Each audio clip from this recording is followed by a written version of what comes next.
Hello viewers, welcome once again to English with Mike, sentence interpretation, question number 16. The chef is known for his elaborate dishes, though he always insists on using simple ingredients. Chef, not chef, this way.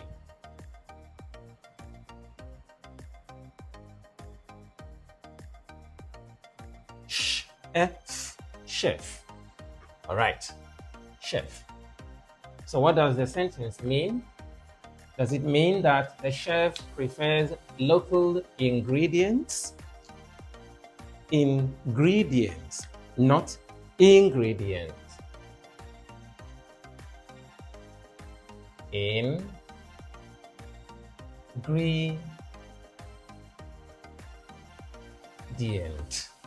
Ingredient, not ingredient.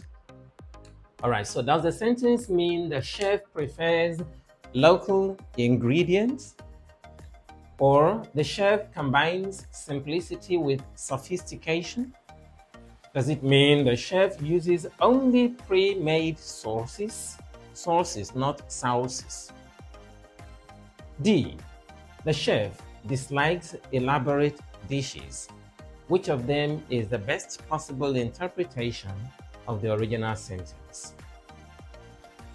In the exam hall, the usual tendency of many candidates is to go for the longest sentence. Sometimes it works for them, but most times, no. That is a deception. Yes, it is deceitful to think that the longest sentence is most likely the correct one. Although, yes, in this case, it is. The answer is B. Why B? Look at the original sentence. The chef is known for his elaborate dishes. So his dishes are sophisticated. They are elaborate. Though he always insists on using simple, right, ingredients. So he combines simplicity with sophistication. With simple ingredients, he produces elaborate dishes. Straight to the point, isn't it? Look at B, or rather A. The chef prefers local ingredients. Not stated there. The fact that he uses simple ingredients does not mean that those ingredients are locally sourced. And we do not want to make generic interpretations of statements, because when we generalize facts that are not inferred or indicated, even hinted at, we may be making serious mistakes in logical interpretation. Please take note. C. The chef uses only pre-made sauces. Pre-made, that is, made in advance, prepared in advance of the cooking or whatever. Not stated. This is not stated there either. The chef dislikes elaborate dishes. Oh, well, the fact that he is known for elaborate dishes simply nullifies this option. Dislikes elaborate dishes. He is known for elaborate dishes. Well, that is question number 16. I hope the interpretation makes sense. And this one is quite simple in comparison with certain other questions. Check out question number 17. So yes, here is question number 17. It appears a bit tougher than question 16. Maybe not so. While the book received critical acclaim, its sales were surprisingly low. The book was both popular and critically acclaimed. The critics and the public disagreed on the value of the book. The book was a bestseller despite critical acclaim. Or the critics, or rather critics disliked the popular book. Which of them is the correct interpretation of why the book received critical acclaim, its sales were surprisingly low? Let's investigate each of the options here. Option A, the book was both popular and critically acclaimed. Is that true? Is it true that the book was popular Well, that it was critically acclaimed is true. While the book received critical acclaim, so it was critically acclaimed. But was it popular? The rest of the sentence says, its sales were surprisingly low, which means the population did not buy the book so much. That is, that the book was not popular with the people. We couldn't see many people holding the book to show that it was in high sales. No, it was not popular, even though it received critical acclaim. Critics praised it. That's the meaning. B, the critics and the public disagreed on the value of the book. Might this be the answer? Yes, that's the correct answer. Why? Because the public didn't buy it, even though the critics said it was wonderful. So the public disagreed with the critics by not buying the book. The sales were surprisingly low. C, the book was a bestseller. Bestseller when its sales were surprisingly low. This is out of it. D, finally, critics disliked the popular book. Well, the original sentence says that critics liked it. That is, they acclaimed it, they promoted it, they spoke in flowery language, perhaps, of the book. But the people said, no way, we don't like it, and so its sales were surprisingly low. So, do you understand why the correct option is B?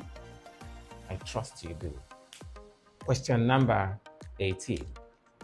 Question 18 requires a little more critical reasoning, especially for those who may have problems with thinking deeply. So you take your time if it's in the exam hall and weigh all the options appropriately before making your final choice. Otherwise, you may hasten up to choose the wrong option, as will likely happen here. Though the initial plan was ambitious, the company opted for a more cautious approach. The company was not consistent with its implementation policy. The company chickened out of its plan. The company went for a less risky plan, or the company was resolute in implementing a risky plan. What would you go for? Let's look at option A. The company was not consistent with its implementation policy. At face value, yes, not on face value, this looks correct. The company was not consistent, especially because the original sentence said the company opted for something else. But be careful, the company only opted for another approach, not that the company was no longer consistent with its plan to implement whatever it had in mind. So the implementation policy was consistent, but the approach was changed. So then that discredits option A. B, the company chickened out of its plan. What does that mean? It means that the company jettisoned, abandoned the plan, failed to execute the plan, perhaps withdrew from the project or the plan, even from scratch, or for any reason. No way, not indicated. There was a change, not a chickening out of the plan. C, the company went for a less risky plan. That captures the original sentence, if you ask me. Why? Because to be cautious is to be circumspect, avoiding unnecessary risk or mitigating risk and promoting the chances of success. So when we take a cautious approach, we calculate our steps, our choices, our reactions, our strategies with a view to succeeding. and minimizing risk, especially unnecessary risk. So the company simply went for a less risky plan to implement that policy. D, the company was resolute in implementing a risky plan. No. It went for a less risky one. Did you get the correct option? C. Question number 19. Yes, so here is another company question, the very finale of this episode, question number 19. Despite, not despite, remember, despite a surge in demand for the product, the company decided not to increase its production. Does it mean the company was mandated not to increase production? Is it that the company was confident that demand had increased? Or that the company could not meet demand with supply? Or finally, does it mean the company preferred to stabilize production? Stabilize, not stabilize. Okay, a proper look at the original sentence for a start as usual. Despite a surge in demand, that is, the people were demanding the product they were not demanding for. Many people demanded the product, but the company refused to increase production. The company decided not to increase its production. Take note, the company decided not to do so. All right, so the company was mandated not to increase production. Who mandated the company not to increase production? To mandate a person is to give the person an order to do something or not to do something, as in this case, to not increase production. Who did that? Not stated here, so let this just leave us alone. B, the company was confident that demand had increased. And so what did the company do to take advantage of the demand? Where did that confidence come from? It is not stated in the original sentence. C, the company could not meet demand with supply. Well, this is very tempting, but the use of the expression could not, as opposed to decided not. So it's not that the company was handicapped or bereft of technology for production, no, but the company simply didn't want to increase production for whatever reason not stated in the original sentence. We're not going to infer it. All we know is that from this sentence, the company did what? Preferred to keep production stable, that is, not to increase production, to keep production stable. Did you get it right? So the correct option is D.